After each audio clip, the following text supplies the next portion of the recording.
Ciao amici, oggi vi parlo di un inchiostro Platinum, un'azienda giapponese che conosciamo tutti quanti, che produce penne, produce i pennini, insomma, produce un po' tutto quanto, inchiostri compresi.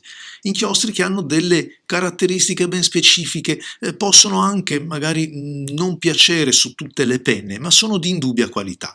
Il Forest Black è un verde scuro, anche se poi non è così scuro quanto potrebbe far presagire il nome. Insomma, vale la pena andare a provarlo. Scopriamolo insieme.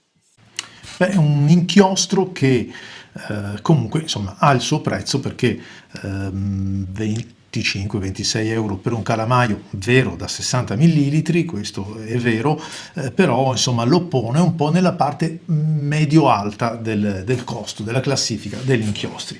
Lo provo su questa Pluminix.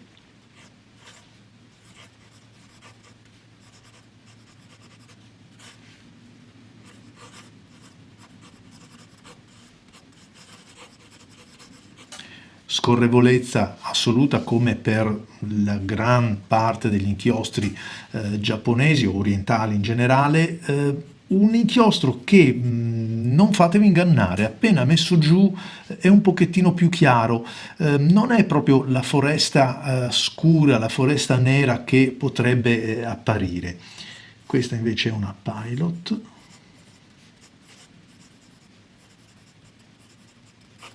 Luminix. Il tratto resta molto concentrato, molto sottile, ma in questo è complice anche la carta, la bella carta Rhodia.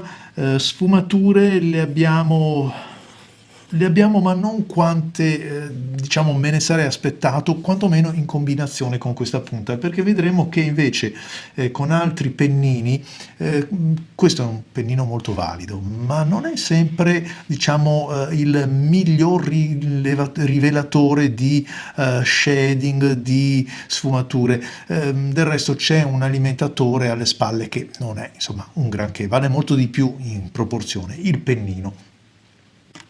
Anzi, in generale, alcune tinte proprio con il pennino, con questo M, che in realtà insomma è un pennino quasi un italico, divengono più chiari, perdono un pochettino di saturazione.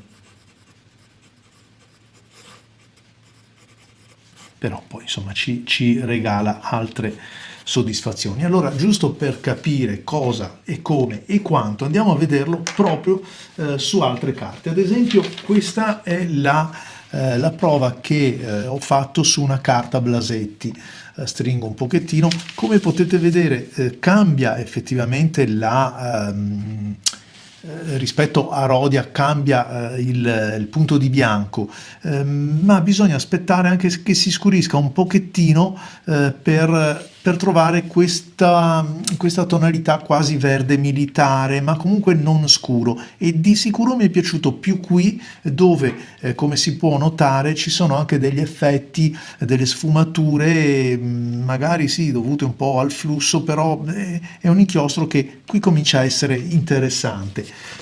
Messo alla prova sulla carta, allora permettetemi che avevo preparato l'altro test, sulla carta Clairefontaine abbiamo una prova che secondo me è migliore di quella offerta da Rhodia, anche se la carta poi è lo stesso gruppo per intenderci. Come vedete, su un pennino Italic Broad, che è quello della Pelican, c'è una ricchezza anche di variazione di intensità dovuta certo al pennino, ma anche le parti più scure danno rilievo all'inchiostro, che evidentemente ha bisogno di un pennino un pochettino più corposo, quantomeno un pennino medio per emergere in tutto il suo splendore, diciamo così. Tanto è vero che la prova sul pennino sottile ci restituisce un tratto, sì, un tratto, chiamiamolo così, elegante, definiamolo, perché a me questa è una tonalità che comunque piace, il verde oliva, il verde scuro, così poco mi piace quello sgargiante, sulla penna stilografica si intende, e quanto invece mi piace questo qua. Però resta, diciamo, tendenzialmente un inchiostro abbastanza discreto.